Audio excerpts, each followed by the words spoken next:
This is A-Game, fast-acting, long-lasting, with no side effects.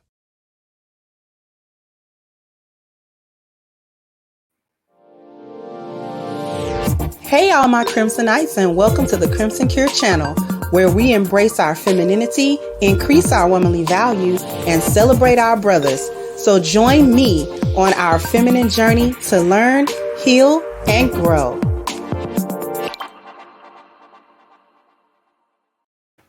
Hey there my Crimsonites, and welcome to the Crimson Cure channel. I am your host, femininity coach, and author of the Crimson Cure.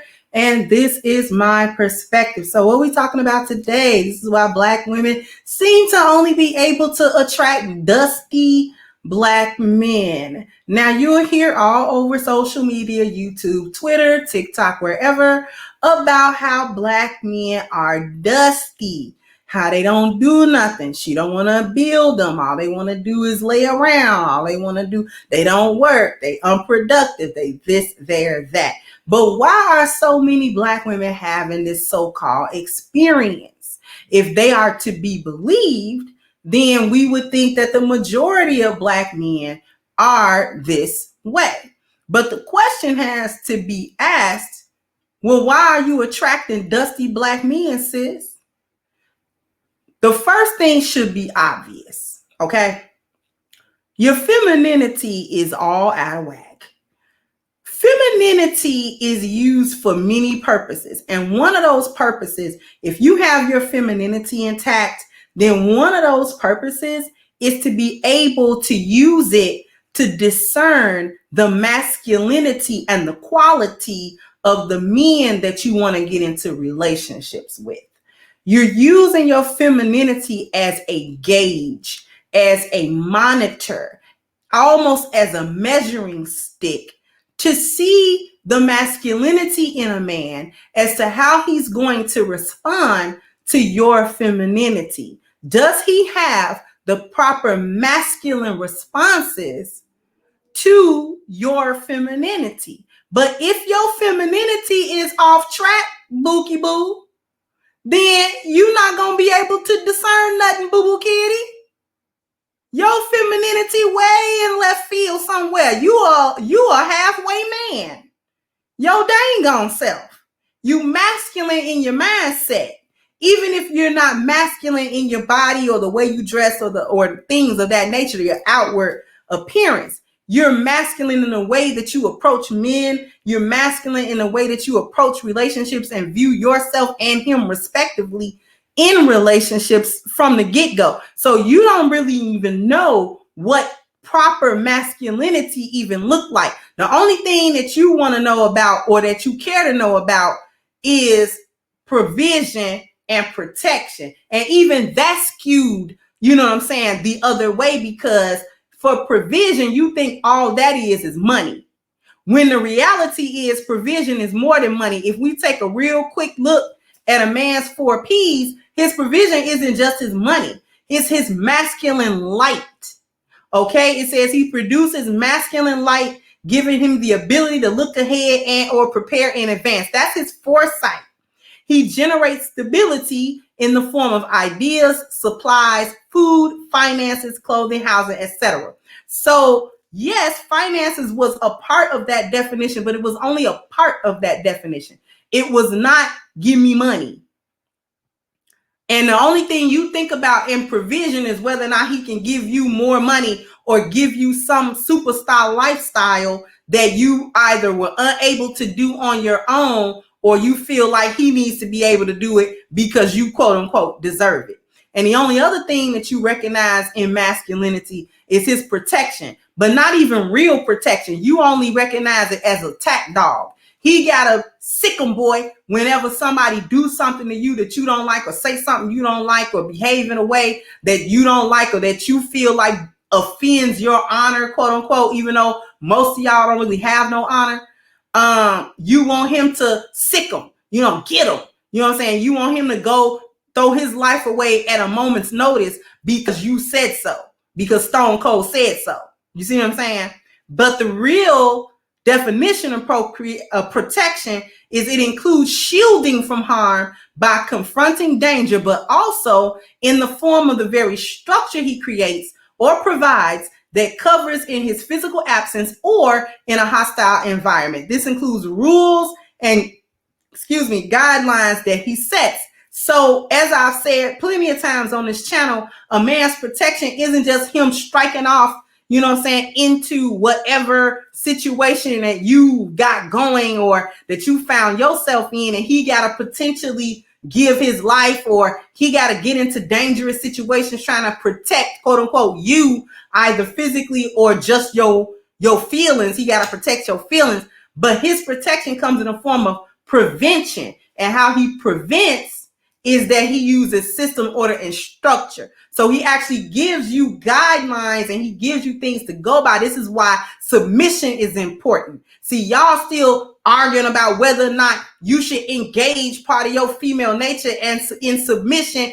in a whole relationship that you choose to be in, and ain't nobody got no gun in your head, and you still trying to figure out which part of your femininity you should give in a relationship. Boop, you got to knock that off.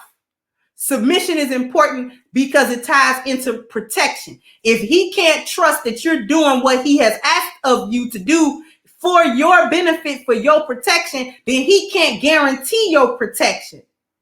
You understand what I'm saying? But going beyond the lack of your femininity and your ability to discern certain men. Oh, before I do that, there's only one other thing you actually assume as masculine, and that's his sex, his procreation. You like that part, especially if he's good at it. You really like that part. Now you will go ahead and do whatever you kind of got to do to get that part of him. You know what I'm saying? You are kind of, that's the only thing that you recognize as masculine that you accept. Because as we know, gynocrats and hyenas don't accept black male authority unless she's underneath him, or unless she gets behind him and he's a human shield so that he can die and she can survive. That wasn't too harsh, was it? No, it's just the truth. Okay, had the Gemini consultation. But let's go into some other things, some deeper things about why you keep attracting dusty dudes. You don't attract great leaders because you're a horrible follower. Boop! Didn't think I was going to go there, did you?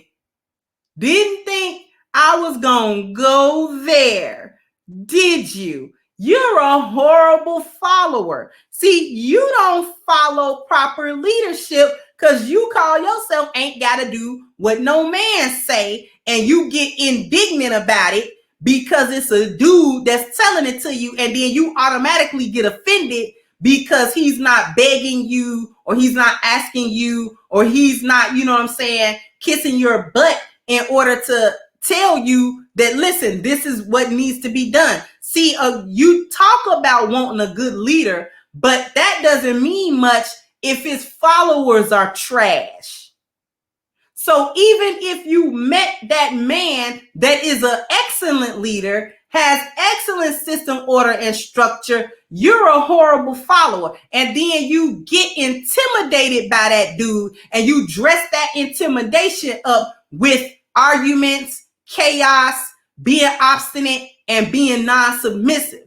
Instead of telling him or admitting to yourself before you even tell him that I'm intimidated by this man because I know I don't know how to follow no leads. I can't get up to the standard of a proper follower for this dude.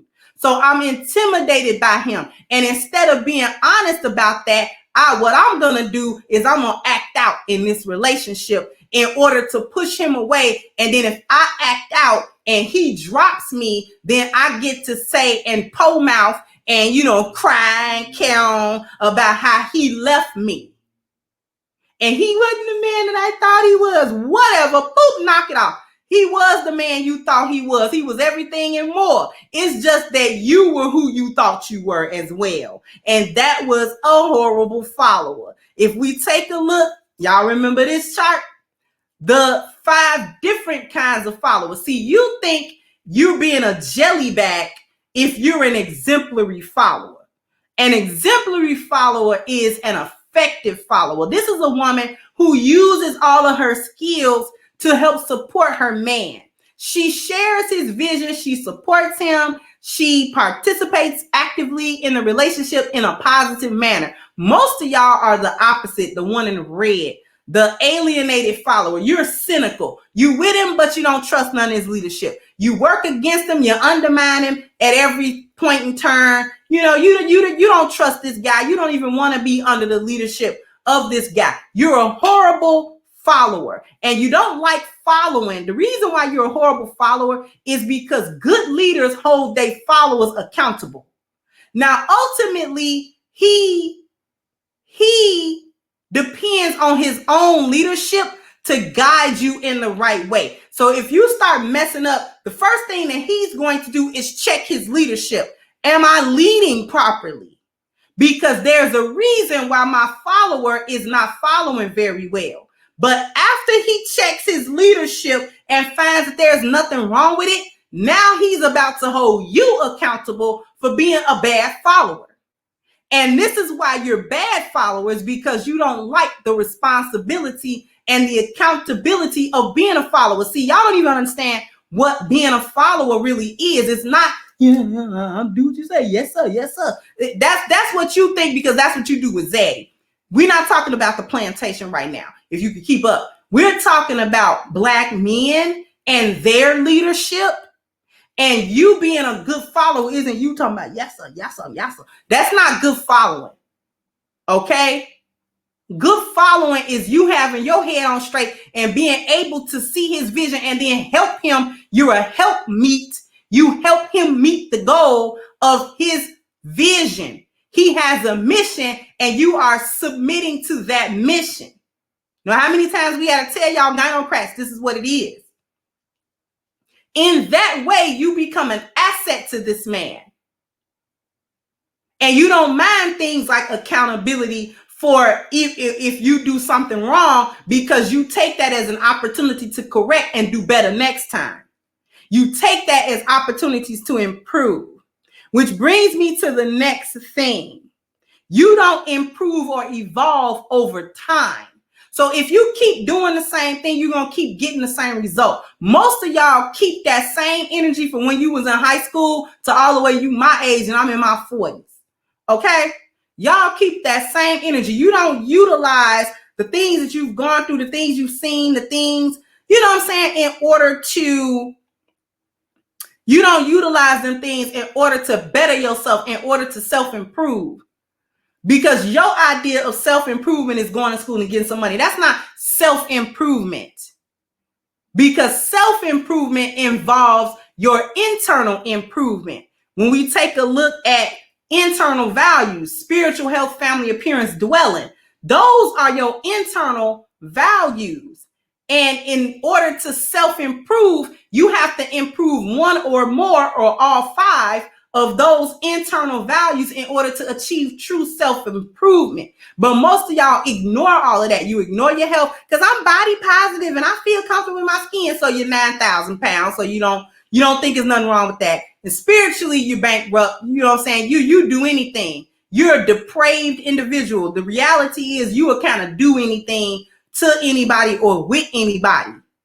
And you don't want nobody to kind of pick up on that energy. But a lot of y'all sneaky, real underhanded. You know, you allowing people, you will get people thrown under the bus. You know, that type of stuff. You're real manipulative in a real bad kind of way. You know, that sort of thing. So your spiritual value is less than.